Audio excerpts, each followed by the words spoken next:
Hey everybody, welcome back to Visual Novel Book Club. I'm your pal Slowbeef. With me, of course, my good friend Jim. Woo woo! Everybody, the train's coming.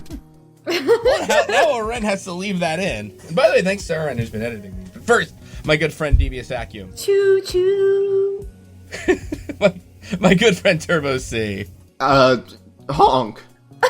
My good friend. I had other shit to say, but now we have to go with the train theme, and I panicked.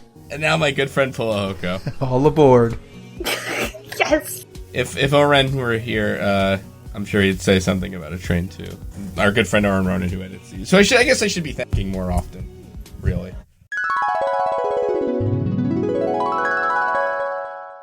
This is Oren Ronan, and most of this podcast had been edited on a train.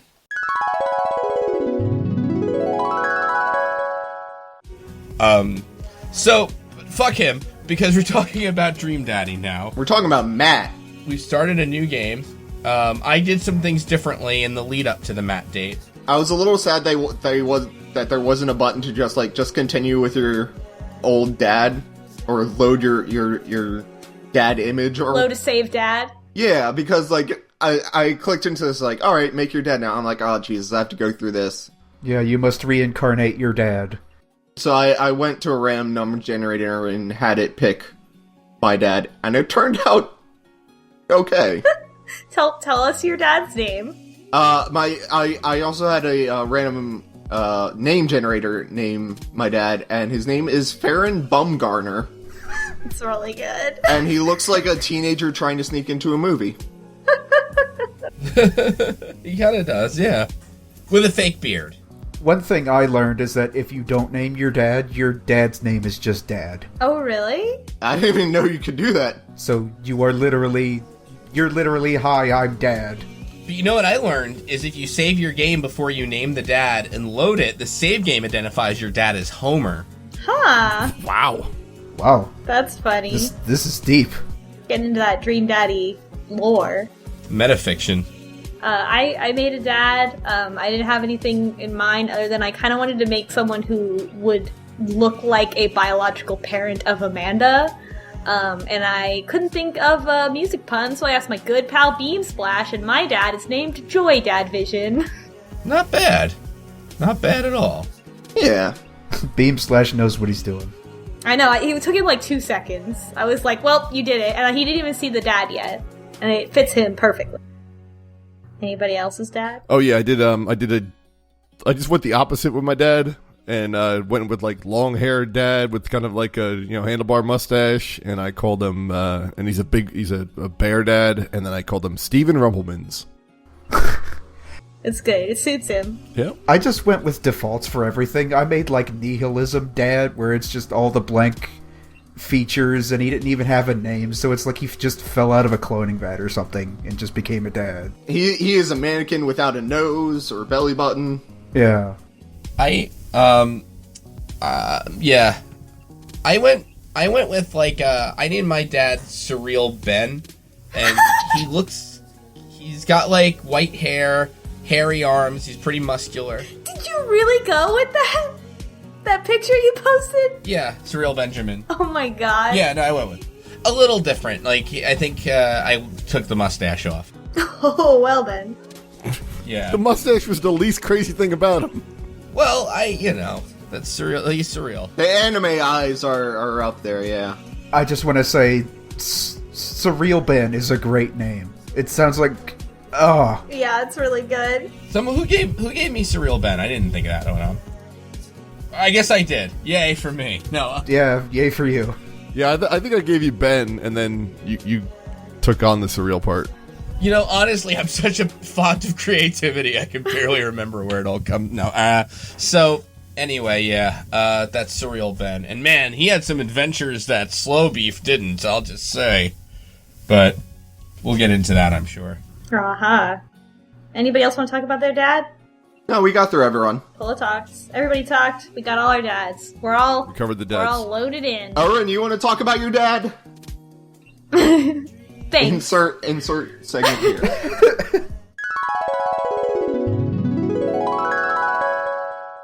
For the record, my first dad was just me, but he had a cool scar. And I made my second dad for Matt, just making choice at random, and I turned out into a fat dad with green hair. Then a single tear falls from him while he edits this. Great hearing from you. So let's talk about a little bit of the beginning parts before we talk about too much about what's different. You get points with Matt in the beginning when you go to the coffee shop. If you name the banana bread, Wright said banana bread, which I still don't think is better than banana bread Kennedy's. Oh, I didn't name it that. Uh-oh. I mean, you still got the date with him, so... It's fine. You just don't get an S rank, but I'm pretty sure you're fine. I think you can still get an S rank if you miss one thing. I got an S rank. So, yes. Theory confirmed. What was that? Surreal Benjamin said you're speaking from inside the game. Surreal Ben, you're in real life now. Wow. It's not a mean game. It doesn't do that kind of bullshit. Yeah, I don't expect it to give you perfect. So, yeah, anyway, sorry. Yeah, I was a bit surprised that we didn't have to name the, that there wasn't, like, a correct answer for the, Coffee? for the coffee. Yeah. You know what's weird, though? I said, the first one, which I'm trying to remember now. It's like, Coffee Ahoy. It was a black coffee. Yeah, and he had hearts exploding out of him. And the same for when I named it, I think Wright said banana bread, or the first one. I thought he still had... I mean, I can't tell, because, like, the dads, I don't know if we went over this, like, when you get a point, they have, like, a sort of explosion effect, where, like, hearts are coming out of them, or eggplants, or if you lose a point or do the wrong thing, which I found out, again, and with Craig, is, like, these, like, kind of black void ink kind of splotches, you know? Yeah, like black holes. When I requested a Chai Antwoord again, there was the explosion behind him, but it wasn't like no hearts or any effects come out of it. It was just sort of like a little ding noise and all that. So, for some technical reasons, I've been playing a large majority of Dream Daddy without audio, mostly just due to my commute and the way my stupid computer is set up with audio. But whatever. Anyway, That's right, folks. He's playing it in a public place. yes. I really want to know what the other busgoers think of this. Can we get them to guest on the podcast? I'm going to say this too. I quickly Googled the Matt walkthrough, so I might have been using a different walkthrough than the rest of you because I didn't do anything according to the Matt route up until date 1. Yeah. It probably doesn't matter that much. There wasn't much. I think it was just name the banana bread, I think. And go to the coffee shop first. Yeah, I've looked at some of the walkthroughs, and it seems like they're kind of obsessed with getting the S rank, when I think the rank doesn't really even matter at all. Well, the thing is, I'm still getting S rank, so I feel like you don't need a perfect score. Like, there's a lot of leeway. Yeah. I don't think this game is trying to, fool you or anything like that, you know? It's not the kind of game that's like, oh, you gotta replay it 100 times to get the perfect ending, right? It's like a fun thing. It's fun. Yeah. Let me ask you all, did anybody say they were going to see the game? I did not. No. I did not. I did that on my first playthrough before the podcast, so I know what happens. Do you want to talk about what happens? I want to talk about what happens. All right. Instead of going to sleep, We go to the game. yeah, you go to watch the game at the bar. Yeah, the bar. And the bar is named, Nick... it's like Nicks and Dicks or something like that. And it's not that. It's, a rhyming name. And you say to the bartender... I'm totally blanking on it. Yeah, the bar name, he's not the guy. He's not the name. Yeah. Are you Harry or Larry? And you're like, no, I'm Neil. Oh, okay. Yeah. You know, that's... So... But you're at the bar, and you know who comes up to flirt with you? Any guesses? Robert? You're wrong. It's Mary. Yeah, Oh. Mary's there. Whoa. She's drunk. She's a little... yeah, she's I'm the town gossip or whatever. And she's pretty blatant, I know all the secrets if you want to know. And, you're all the secret... there is no option... Not that I was trying exactly, but it doesn't seem like there's any sort of option to, take her up on, yeah, but she's very blatantly, at one point she says, if you want to, learn more about me, ... And you're, you automatically kind of say, no, I'm good, thank you, or however. And then, so she walks off to hit on somebody else then. Another patron. And then Robert comes up, predictably. Well, And this time he's like, Mary hit on you? And you're like, yeah. And he's like, yeah, I live in this cul-de-sac or whatever. So he's like, so we have a beer. And it's funny the way they talk, because they're talking about the game. And it's like this very abstract sports talk. Like, I think my Yeah. team is winning this. I don't know. I think my team is doing a little bit better than your team. Well, my team has this player, but they're actually speaking exactly like I am right now, you know? Yeah, and it's all capitalized. And, like, most of the people in the bar are for the other team, and, like, our team, we're by ourselves in, like, the person who's rooting for this team. So we're like, oh, I should be quiet, because I support the other team. I would have loved if the programmers had the, the team names as, like, insert team name here or something like that, so it looked like it was a mistake. Or the kids in the hall thing, which is, go local sports team. Yeah, that's basically what it is. It's good. And so you have a conversation with Robert. Yeah, and basically he's like, do you like shots? And I said I like shots. The options are like, shots fired, I don't like them. Or I like shots, or I love shots. So I said I like shots. So then we walk out, he goes, let's get out of here. We both leave, and then Robert's like, so we doing this? He goes, yeah, I live in that cul-de-sac. And you're like, oh, wow, I do too. Everybody lives there. And he goes, so we doing this or what? And you're like, huh? And he goes, come on, you want to just come back to my place? I do know it nets you an achievement, and I do love my achievements, but I was kind of worried it would screw things up with Matt, so I said no. Yeah, I don't know what... I know that it gives you negative points with Robert, actually, if you... Oh, yeah. If you sleep with him on the first, not a date, even. But yeah. He gets negative points from me then, too.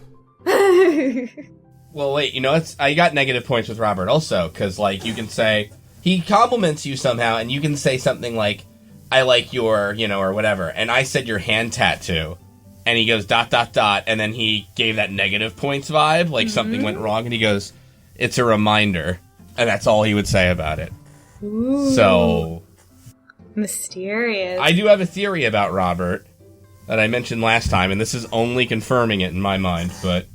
Anyhow. What was the theory again? I didn't say it last time. I think Robert's kid passed away, and... Oh. Yeah.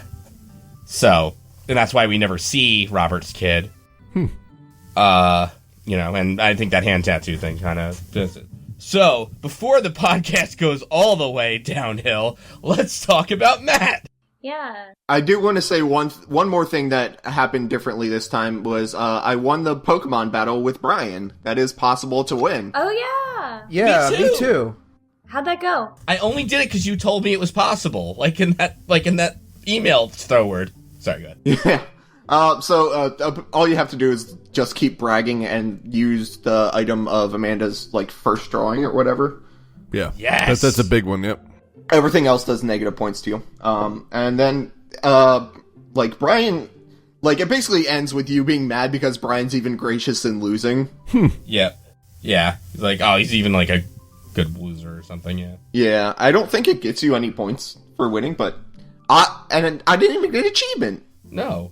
So fuck this game. Yeah. Yes, it's garbage. What are we playing next week? Why would we even do anything if we didn't get an achievement for it? Damn straight. Right? I got another one of those coming up soon too. I'll tell you that one after later. By the way, I am being a jerk dad this time around. How can you stand it? It's not easy. I figured I'd just get it out of the way. I tried and I couldn't do it. I did it once or did one negative thing. I'm like, no, I have to be nice. Yeah. It's not that different in terms of the dialogue paths because the first one is how Amanda is she comes home late, right? And I'm so I was like, I forget what it was, but it's you have to do this, don't ever do that again. Yeah. And she's like, fine, mad. And then I suddenly feel very tired, and it's I'm just really scared. It's it branches right back to that dialogue path, and we still make her the eggs as a peace offering, and she still apologizes. She said, I said I'd do something and I didn't, but this time I go good. Yeah, you don't apologize ... Right, and she goes ... And then it gets back onto the dialogue path that it was. And then she's super friendly with you still. Yeah, it goes right back. It the train takes a quick side detour and then right back, it feels like. Which is fine. Oh, and then here's the thing that I thought would get me an achievement. If you stay home and cook with Amanda, you make bacon mac and cheese. Instead of going to the if you bail and go to the gym with Craig the next day. Yep. You can just ignore the bacon Yep. and start a grease fire, But Amanda just puts it out. I thought I was going to get a death, and there was no death. Amanda just gets the fire extinguisher out because she's a cool kid, and she puts it out. Also, the dad is the one that does the dumb thing. I did that too. Yeah. I did that when we played, through the first route, and I actually got the grease fire, so this time I knew better, and I watched the bacon, and the bacon was good. I just love that the dad is the one that freaks out, like, oh, I need to throw water on the fire in a minute. And it's just like, no, shh, calm. Puts the lid on it, and then it's like, oh, okay. Don't throw water in a grease fire. Well, is there anything else that was different, that anybody did different, that they didn't do before? That wasn't mentioned. Then the next is just talking, when we get to the barbecues, when we get to the neighborhood barbecue at the end of the week at Joseph's house, when we want to talk to Matt, Matt and Hugo, as we remember from Craig's route, are arguing about art. And instead of leaving with Craig, in this time we try to engage in the conversation. And we don't know the difference between Matisse and Magritte, and I am offended, frankly. I loved both of their points, though. Yeah, it was like a reasonable nerd discussion, I guess. Like Hugo was saying, like, oh no, you can't, like, apparently it started, like, who is better, Picasso or, Van Gogh, sorry, I mind farted for a second, and, you can't compare the two different styles, and Matt's like, yeah, no, I get that, but, like, you can compare technically, like, the brushstrokes and all that, and it was cool. I will also say, like, listening to Hugo's voice clips again, I am not looking forward to doing that route. Because Ray Narvaez Jr. voices him, and he streams all the time, so I do not doubt that he has a good microphone. I just think the Dream Daddy team, I guess, did not do, like, any sort of isolation on that voice, because it sounds very bad compared to everything else. Yeah, it just sounds like raw audio for some reason. If we're talking about voices, did you know that if you press the fast forward button, everybody sounds like Banjo-Kazooie? Yes, it will still play all the noises. So between this conversation between Matt and Hugo, we kind of get, like, I mean, we already know that, like, Hugo's kind of uptight from talking to him, and his interaction with his son, but he's kind of like, how could you, like, he's very, like, Matt is more like, whatever you feel, like, if you of course you can compare, you can't academically compare them, but you can compare things, like, and just talk about how you feel and what you like, and Hugo is much more like, no, it doesn't follow the rules of criticism kind of argument, so it kind of shows how they're different from each other. Matt is much more relaxed. Yeah, and Hugo's kind of like, he gets pissed off when you mix up Magritte and Matisse, and Matt's like, you're fine, dude. Mm-hmm. So clearly we're not on the Hugo route. So, we don't have any option, I don't think we have an option to not, like, we don't have the option to know anything about art in this conversation. Like, it's just us being like, I don't know, this is over my head. Which is fine, because we also don't have the option to know about music in this route either. Yeah. So we're just completely uncultured. Apparently. So dad book. Well, that's a dad thing. As soon as you have a kid, you forget everything about your life. So we fill out our dad book again. I don't think this matters, but does anybody remember any particularly good things that they chose? I like my sick vape. Oh my god, I can't believe that was an option. I'm so mad that that's in this game. What, vaping? It's so funny. It's funny, but it's also like such a, like, I feel like we've kind of toned it down. Like, we've kind of collectively moved on from making fun of vapes. And so it's like, oh yes, this was a few years ago. Yeah, I like the small dated stuff. Yeah, it seems very like Mabim Bam. It's like, I'll rip in that cotton. Oh yeah. Here's a joke from 4 years ago. But also, like, our dad character could totally vape. Like, definitely. I think he has at least 3. And, like, an entire room for the different, what do they call them, oils? Shit. I don't know what vapes are. Juices. Vape juice. It's like, cartridges. I guess it depends on which kind. There's, like, different So since the answers on Dad Book don't really matter, I just decided to pick which ones I liked, and it actually ended up being pretty close to what Matt's were. Yeah, he's like, I like coffee, I like music. You know, that's kind of his whole thing. Like I think what's your ideal first date? I picked trying to geocache but getting hopelessly lost. Yeah, that's a good one. Like, geocaching's fun. What is geocaching? Basically, you get coordinates online. Foursquare, kind of? Sort of. It's more like you get longitude, latitude coordinates, and you like sort of try and hunt down like little packages that people before you have hidden. Oh. And sometimes you take something out and then put something in, so it's a little bit of a fun prize surprise. It's like a mix between like a time capsule and like a treasure hunt. Yeah. So, like, caching, especially, like I was thinking, like, geofencing or caching, which are, like, tech things. Oh, like, yeah. Why is Matt, like, a programmer? What is geocaching exactly? You know what I mean? Like, I was trying to parse it that way. I get it. Cache like you're hiding something. Got it, okay. Like a physical cache, yes. It's like a dead drop, but fun and fanciful. And there's a lot of walking involved, so if you're doing that, you get time to talk. That's actually, I gotta get my wife into that. Into geocaching. You gotta, like, buy, like, it's kind of weird because you have to, like, pretty much, a lot of them are, like, hidden in woods and stuff like that, so you gotta bring, like, this handheld GPS that will, like, accept longitude and latitude coordinates, and not, like, the kind that will, be in your car. Can't use, like, a mobile phone? It might. I'm not sure. I've never tried it with a phone. Most people use like the stuff you get from like that hikers use. You know, like the handheld stuff that like, you know, backpackers and stuff. You can get them like at any outdoor shop. So everybody has done this except me, is what I'm gathering from this conversation. I haven't done it. I just know people who have. All right. When I was in college, I was in a meeting with my professor, walking down the sidewalk, and she was like, "Oh, hold on, geocache," and jumped into the bushes.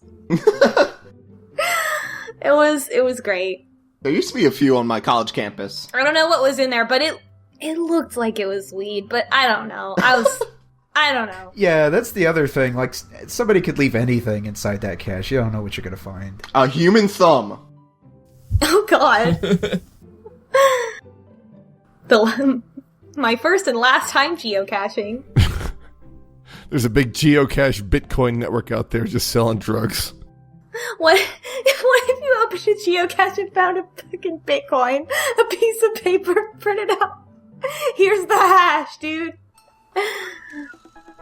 No, gotta invent your own crypto. No, oh my god, wait, no. No, you make a physical coin with the Bitcoin logo on it and put that in That's the it. geocache. Mm-hmm. There you go. Mm-hmm. You gotta 3D print it, too. People sell those. Yeah, you can buy them. I might buy them if they were cheap. I would just dangle it from my rearview mirror. Some of them are like actual. You can like actually have like a Bitcoin in it somehow. I don't know how that works. With like a chip or something. I thought the whole point of Bitcoins was that they weren't real. I don't know. Well, people are fucking idiots. Get ready for the side podcast where I just rant about Bitcoin, but that's next time. Anyway, sorry. Yeah. It never gets old, really. Yeah, let's get back to the date, because I really love this date. This was fun as fuck. We messaged Matt. Tell us about the date, Turbo. So yeah, we messaged Matt, and he responds like 2 seconds later, just like Craig, and he's like, yeah, well, I'm going to this concert, at the Soundgarden later. You want to come? And of course, their dad is being like, so what's a Soundgarden? What's a Soundgarden? I wrote down what he says because I thought it was so funny, and he says it's a concert venue, but also a band that a lot of people listened to back when it was cool to have soul patches, and wow, damn, destroyed. I think I liked Soundgarden, but I only remember Black Holes. I liked Soundgarden too! Yeah, they're good. Yep. Is Soundgarden that old? I didn't think Soundgarden was that old. I can only think of Black Hole Sun, though. What else did they do? Oh, Chris Corn, that's right. Okay, wait, it's coming back to me. I'm just Wikipediaing. Yeah, Rusty Cage, and yeah, they were an '80s band that just never broke until the '90s with grunge. Yeah. So yeah, then we then we talk about what the band is going to be, and he says it's a Pup or Poop, maybe P-U-P. I think it's Pup. I would think it's Pup, but I don't know. And Pup is a real band. Pup is a real band. We found out later after this, and he says it's a little indie Canadian punk rock band. I think I might have missed one of the adjectives in there. But, of course, our dad is freaked out about this. Like, there are way too many adjectives. I didn't know there were this many types of music that could fit into one band. And we pretty much panicked to Amanda, saying, am I going to be okay? And she trolls us, basically, she does. about punk. What is it? She's like, what kind of punk is it? C-punk? Fat punk? Jeremy punk? Yeah, and we're like, what's Jeremy Punk? And she's like, I just made that up. I wanted to see if I could get away with it. Oh, Amanda. Oh, Amanda Panda. That is so cute, actually, because one of my childhood friends named Amanda, her mom actually calls her that, and I was like, oh my god, it's universal. We also remember being a teenager in the 80s, which would confirm that we are definitely over 40. Oh, we also do remember the last concert we went to, which was some sort of boy band concert with Amanda. Oh, yeah. Where they were all holding up signs about their favorite ones. And we get to troll Amanda on this one because we found her stash of drawings of the boy bands kissing. Yeah, shipping fan art in her Trapper Keeper. She says we didn't even find the good ones, so... She's so not embarrassed by it, which is the most unrealistic 18-year-old thing I have seen so far in this game. Yeah, any 18-year-old would be mortified. Like, it is impossible not to be embarrassed by that kind of thing at that age. Are you kidding? Oh, man. I mean, she might even be lying about there being more good things, but that is the way to respond to it, is like, just lean into it and say like, no, I'm better in this situation. Well, if you're leaning into it by saying, no, Dad, I drew him fucking, like, that's it. You got a good relationship with your dad if you can pull that joke off. That's a lot. I feel like that's a joke that you would make once you were already, like, an adult and out of school for a long time. And then, like, looking back on it, you can joke on it. But, like, not in the moment, 18, still living at home situation. Yeah. You'd have to be, like, 30, and, like, your parents are like, no, I was doing crazier stuff than you ever knew. Like, you gotta be way divorced from that whole thing. I mean, my cousin is almost 17, and I told him once that girls would like it if he grew his hair out a little bit more, or something like that, like something like really bullshitty, and he just like died. His soul left his body, and he was so embarrassed. And so there's no way. There's absolutely no way. Hopefully he never listens to this. Sorry. To my cousin. So eventually, I don't remember if there's anything else, but we do eventually go meet up with Matt right before the concert, and we of course pretend to know what we're talking about with music, despite knowing nothing. Matt immediately calls, well, I don't even know if he calls bullshit on us, but... He's nice about it. Like Craig, he's nice that we don't know what we're talking about. I think we even call bullshit on ourselves. We're like, oh yeah, I'm ready to grunge out with my mosh bros. At the what's that? The venue. Come on.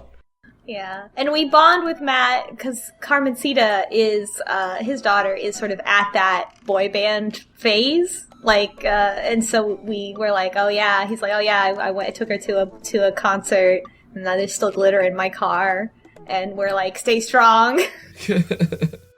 Oh god, that's gonna happen to me. Oh yeah, it is. Yeah, I was about to say, just wait, that'll happen to you. I thought Boss Baby was bad, but holy shit. Wait until Boss Baby in concert. Oh, that's gonna be a thing. Oh god, who even knows?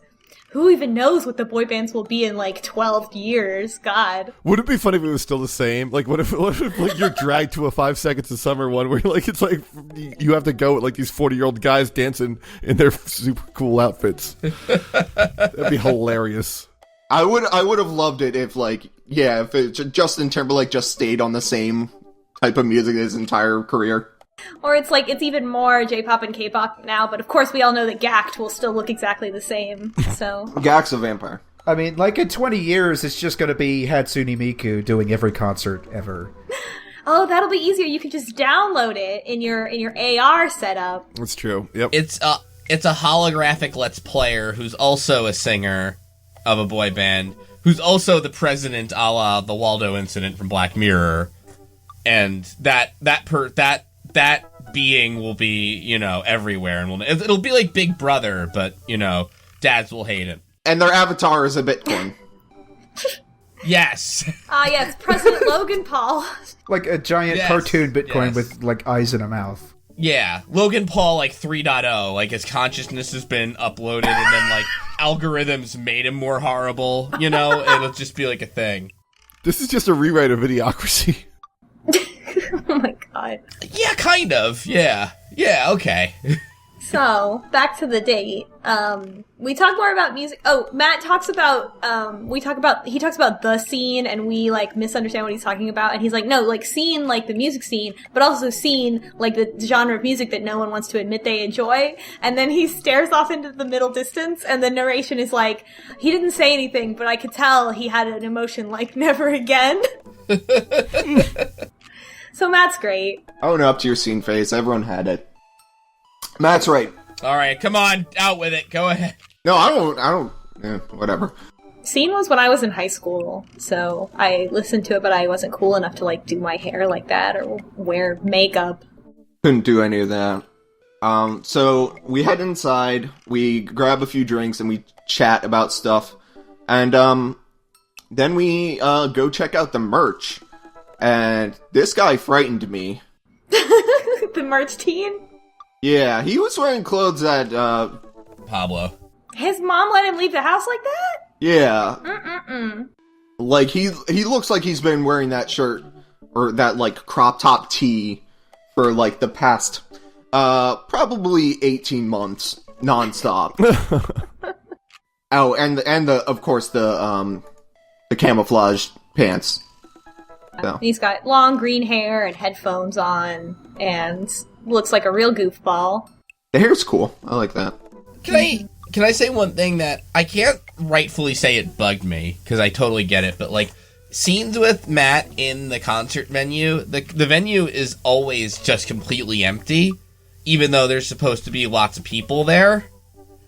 Mm-hmm. I kind of realize it's probably not the world's easiest thing to draw a crowd. Like, as in draw a crowd, you know, like, make the graphics or the art, considering how many art assets are in this game and how already fleshed out it is. You know what I mean? Like, I feel like I'm kind of being greedy or spoiled. A lot of visual novels are like this, and it bugs me too. I'm like, can you just put, like, something in there?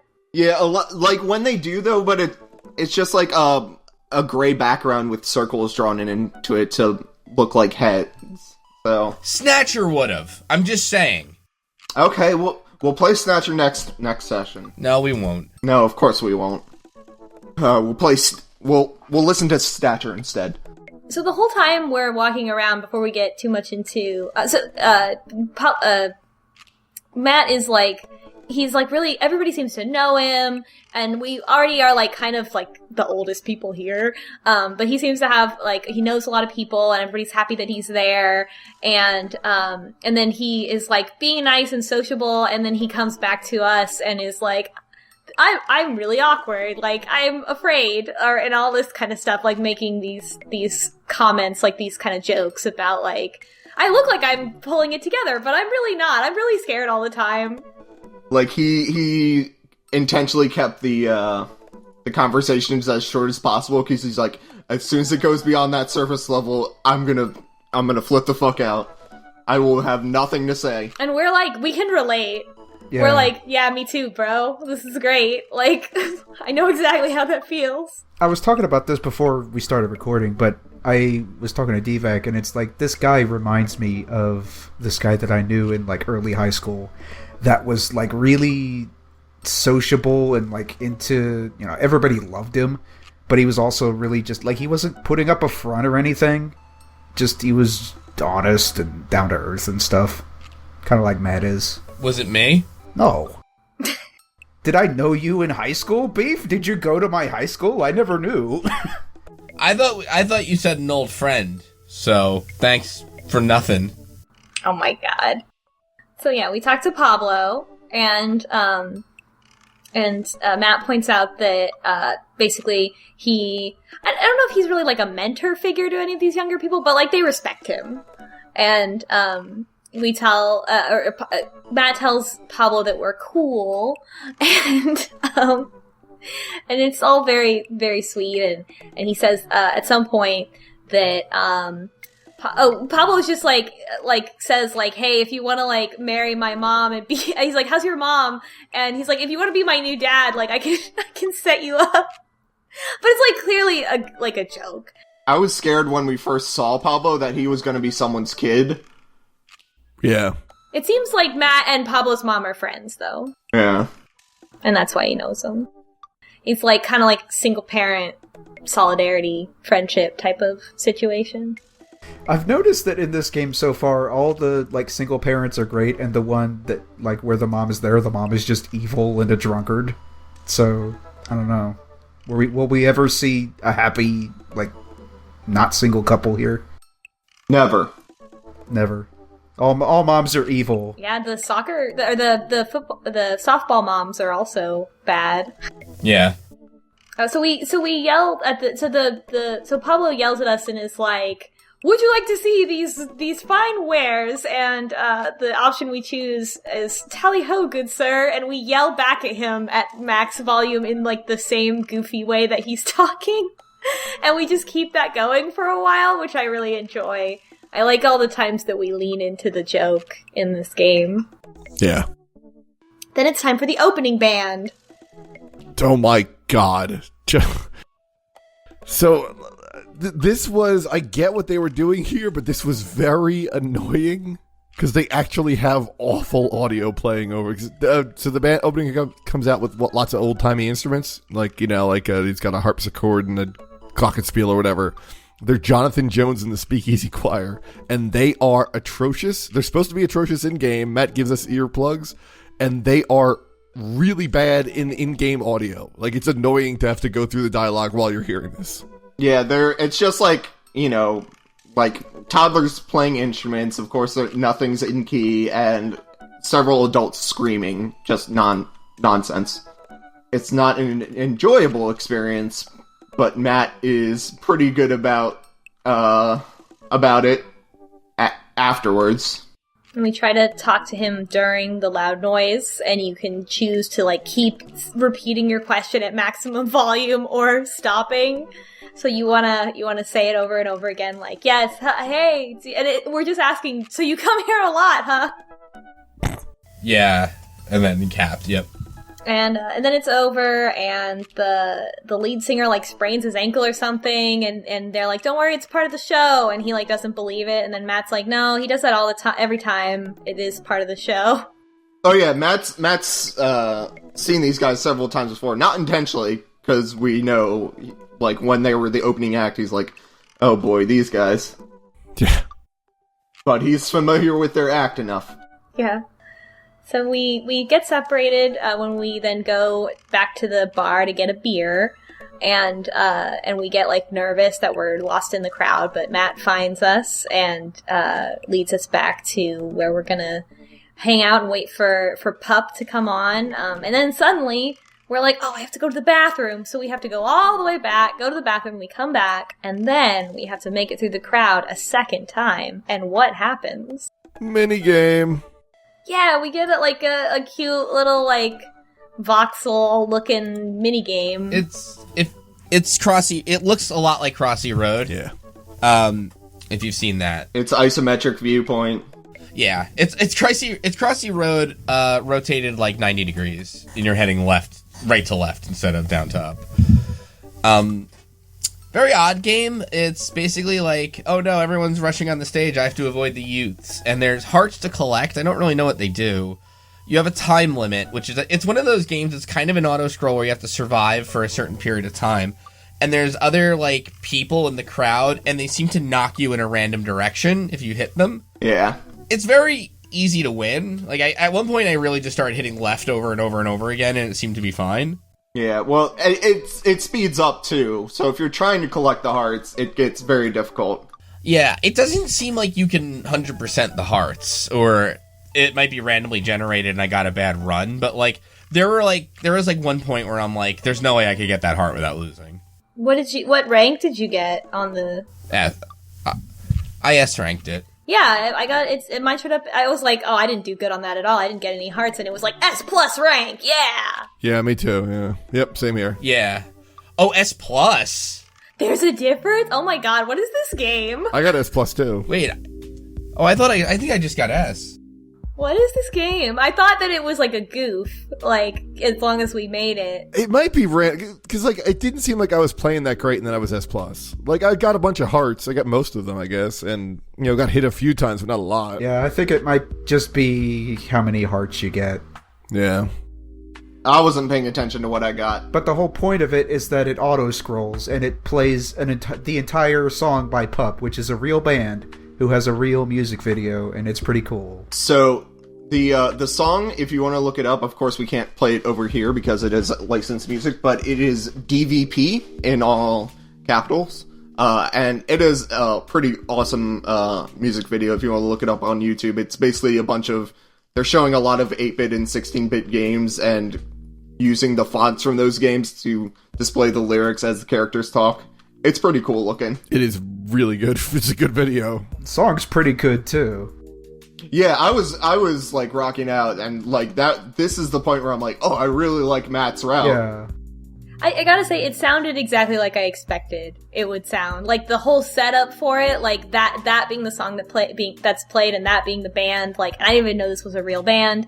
The song was exactly the song that I expected to play at this venue, so it was great. It just kind of surprised me that this is, like, a real band, so, like, how exactly do you make this happen? Do you, like, come to the band and be like, hey, we've got this dating simulator where you date dads, can we use your song in it? Maybe they're a fan of Game Grumps, who knows? That's the magic of the Game Grumps, yeah. I didn't know that they were a real band, and when you see their sprites, I was like, are those the Game Grumps? I don't remember.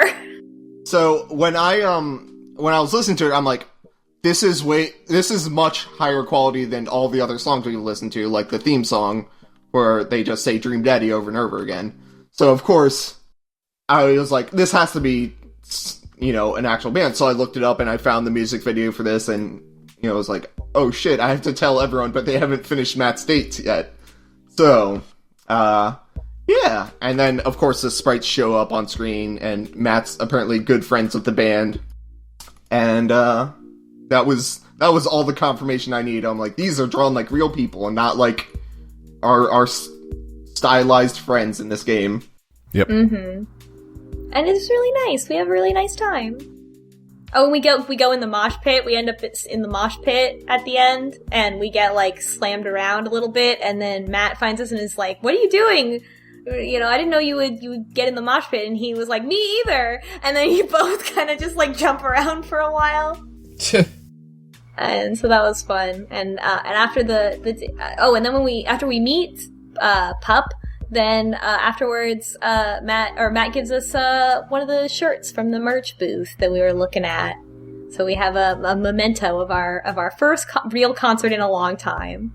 Yeah, it's really sweet. Oh, before we move on though, this isn't even Pup's first video game. They were apparently like featured heavily in Watch Dogs 2, and like they were like at E3 they were like one of the songs that was playing during the trailer. Oh wow. Oh yeah, good for them. Yeah, so like they're actually like a big deal in Canada. You said Watch Dogs and I was like, what? Oh, that's bad. And then you were like 2, and I was like, okay. Yeah. Oh yeah, right. The good Watch Dogs. So Matt goes on to talk about that, like, the reason a lot of people know him at this venue and in this area is because he used to be in a band. And, so he's like, I guess, kind of like an old guard kind of figure, in this music scene. So that's very sweet. I like how he gets along with all those folks and doesn't ever talk about how he feels like he's too old, even though we talk about how we feel like we're too old. He doesn't. He's just like really excited to be there and happy to interact with everybody. It's fun. Yeah, even though he jokes so much about his anxiety, he also is super positive, much in the way Craig was, about the scene and the community around the music scene in that town, which is, it's nice. It's very positive. In both of these routes, we've seen people who have different hobbies than us, not judging us for not knowing about their hobby, and also being happy to share their hobby. And I feel like that's just like a really easy way to like someone, right? Like, if you want to be like, oh, a relationship, like, it's universally appealing, right? Somebody who's like excited to do stuff with you, and also doesn't judge you for not knowing stuff, and instead like wants to bring you in. And it's like a really easy, I think, kind of universally like fun thing. You know, I will say that Robert was also very happy to show us his hobby. Shots. Well, we'll find out more about Robert later when we do his route. Yeah, we certainly will. we sure will. But anyway, we have a little dad talk with Matt at the end of the date. He talks about how Carmencita is in her rebellious phase, but we also go eat at that same greasy diner after the concert. And he's like, I want to support her, but that's kind of the opposite of the rebellious phase. And since our daughter is older, we give her some advice, or we give him some advice about Carmencita and that age. And we suggest that they rebel against something together. And the best answer is fashion, but all the answers seemed pretty good. It was like rebelling against like the system and all this kind of stuff. Matt dunks on us here too, because he says that we're doing enough rebelling against the fashion for everyone. Yeah, and we're like, what? I thought I was among friends, and it's great. The dialogue is good in this game. Yeah. And Matt calls us cool, and we're so excited about it that the first thing we yell at Amanda when we get home is, "Matt thinks I'm cool," in all caps. Yep. So that was sweet, and she's like, "Oh man, the blind leading the blind, huh?" Getting dunked on all over the place. I know, and he's like, "I can't believe I've been destroyed by my own daughter like this in my own home." And we're like, I moshed in the pit. I was there. And she was like, "What? Are you serious?" And I was like, "Yeah, we had a lot of fun." And she's like, "Well, you know, I'm glad you had fun." And so that's very sweet. Amanda, I banged Robert. Oh. That's great, Dad. Now, I don't know. I wonder what, like, I'm sure the game just continues as normal, but that's like such an awkward start. So actually, I was just looking at if there was an achievement for doing that minigame from the crowd, which it doesn't seem like there is. But one of the things I noticed to get the world's okayest dad ending, one thing you can do is actually sleep with Robert, which won't get you the achievement alone, but I guess gets you points toward it. Negative points from Amanda. I'm thinking you spend the night over at Robert, and then she doesn't know where you are, and then she's worried maybe as like sign of an inversion sort of thing. Yeah. But that's like me guessing, and I guess that's something we can find out one day. That's the night of the, but that's also the night of the sleepover, right. Not the night that she goes out. So, I don't know. Oh, you're right, yeah. That's your fucking first night that you're in this new house that you can do that. Like, no. Well, what if, your spouse died kind of recently, right? And it's like, dad gets alone. You can stop. No, I think you can stop this train of thought and we can just continue the podcast and not follow that to its conclusion. I don't know what your problem with fucking Robert is, but, dad's... Let's imagine that there's an achievement for moving on. Dads are people with complex emotions. Folks, I think that's a little too insensitive to make a joke about. Oh. So, I don't know. It's up to the discretion, I guess, but I feel like that, like, joking about the dead spouse is going to be over the line for a lot of folks listening. Oh, okay. Not so much the fucking Robert part, just the dead spouse part. I was just saying Surreal Ben handles things differently, but okay. All right. Yeah. So one thing I forgot to mention, actually, about the little minigame mosh, I guess, is apparently there's a streamer or, like, Let's Play mode of this game, and if you're using that, you get a different song. Yeah, you get non-copyrighted songs. Oh, that's actually a really good idea. Yeah, you get a song performed by Danny of the Game Grumps. Oh, what's that? What's that one? I didn't listen to it. I didn't really look to find it because I was enjoying Pup too much. But Maybe I'll find it after this. That's actually a really good idea. Why don't more games do that? Yeah, there's a stream mode for this game that takes out all the stuff that would be flagged, so your stream doesn't get muted. It's really nice. Yeah. A lot of games are doing that nowadays. Mostly more indie type games, but I think that's a good route that should be more widely used. Let's explore that. And, like, they know people are going to stream this game. Definitely. Everybody wants to see what the deal is with Dream Daddy. My question is, did they stream this game? Probably not, I think. Let me look. Because I imagine that they'd want people, like, they want to do as much as they can to make sure, people would buy it. Yeah, they kind of have to, right? So, yeah, it looks like they only really have the trailer on their channel. I'm not surprised they didn't. Yeah, it's kind of tough. Yeah, if you're involved in the production, yeah, It also would be like, fans would be like, oh, you're playing your own game, huh? Yeah, that's a little weird, Yeah, not till much later would you want to. You could stream it and go back years later and be like, oh, or the next year, let's talk 10 years. Well, Dan Teasdale streamed roundabout a long time ago, but also quite a bit after it had come out and talked about some of the stuff in the game. I think he streamed the desert bus mode or something like that. And he talked about the development and stuff like that. So I really like developer commentary. A lot of Valve games will have that, where you can actually go in and walk through the game, and someone from the development team will tell you about that specific section of the game while you're not being shot at. Which is really cool. Mm-hmm. I think that stuff is cool. Yeah. Yeah, I really liked that they had that in Portal, where it's you can just play the game and they've got the little quote things that come up. Oh no, there is a Game Grumps and live stream, and Game Grumps and Funhouse apparently live streamed Dream Daddy. I was looking that up. So that was 8 months ago. So a little bit after. I guess that was just a month after it came out. I don't know. There you go. So you can look that up and check it out if you want to see developer commentary, I suppose. The Dream Daddy design process. So next time, we're going for...